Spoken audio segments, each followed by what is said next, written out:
Bates Motel is a TV show inspired by Hitchcock's 1960s film Psycho. It depicts the life of pre-serial killer Norman Bates as a sort of prequel to the film. I'm analyzing the show as a contemporary horror narrative through the lens of psychoanalytic film theory. Unlike the original film, which is set in the 1960s, Bates Motel is set in a different fictional town, but is set in present day. The setting of the show is actually intentionally anti-chronological, which adds to the uncanniness of it. In Hitchcock's timeline, early Norman Bates should have been set around the 1940s. But despite having all the modern technologies of 2016, the show still feels like it's set in the 1950s and 60s, maintaining this nostalgic vibe. The retro quality of Bates Motel allowed the show to invoke the feeling of the Psycho universe without distancing itself from its modern-day viewers. In short, the presence of technology made them feel connected. Yet, despite its presence in the show, technology is never the center of it. Bates Motel is set in the digital age without having technology overpower its narrative. And much of this technology transcending death theme that we talk about in class is rooted in the idea of mankind transcending death, which has been around as far as the horror genre itself. In the show, we see the desire to transcend death not through technology, but through Norman's taxidermy hobby. His desire to bring the dead back culminates in the preservation of his dead mother's body in Psycho. So this is where psychoanalytic film theory comes into play. In Stephen J. Schneider's book, Horror Film and Psychoanalysis, Freud's Worst Nightmare, he writes about the threat of female sexuality in the horror film genre. In his introduction, he writes that horror film monsters are typically defined as male, with women as their primary victims. In this respect, it could be maintained that it's women's sexuality that is threatening to men.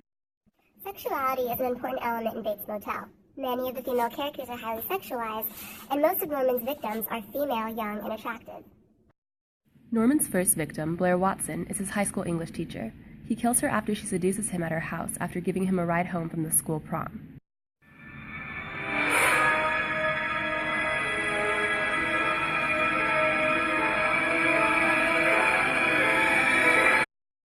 This pattern of sexualized female victims parallels the overly sexualized, infamous shower death scene of Marion Crane in Psycho. Norman's mother, Norma, is also highly sexualized in the show. The incestual/Oedipal undertone suggested in the relationship is a big part of the narrative. The interactions between Norman and his mother dance the line between innocent mother-son affection and creepy sexual tension.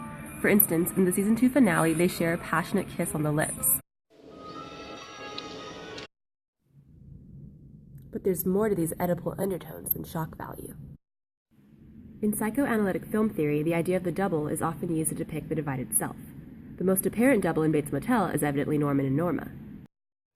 In another essay by Schneider, Manifestations of the Literary Double in Modern Horror Cinema, he writes about the concept of schizos as a type of literary double. Schizos are mental doubles who exhibit behavioral dissociation in time. This means that the body can be made to look an entirely different one, even one of the opposite sex, as with Norman in Psycho. In the show, we see Norman transition into a serial killer self we see in Psycho.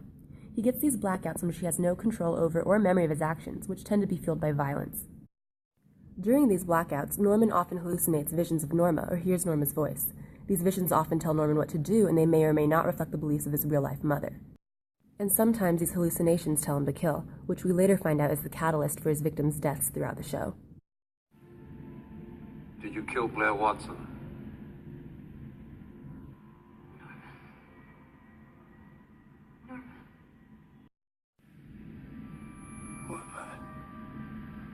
You didn't kill Blair Watson.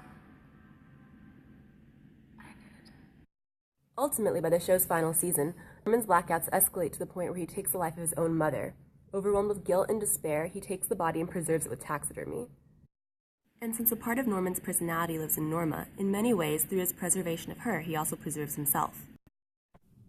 And while perhaps the idea of preserving a dead body through taxidermy might be creepier than the idea of preserving a dead person through technology, So, let's take the preservation of Ash in the Black Mirror episode, for example.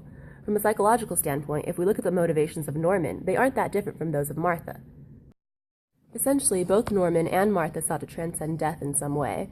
Norman wanted to preserve his mother's dead body, quite literally, and Martha wanted to preserve Ash in the form of a robot.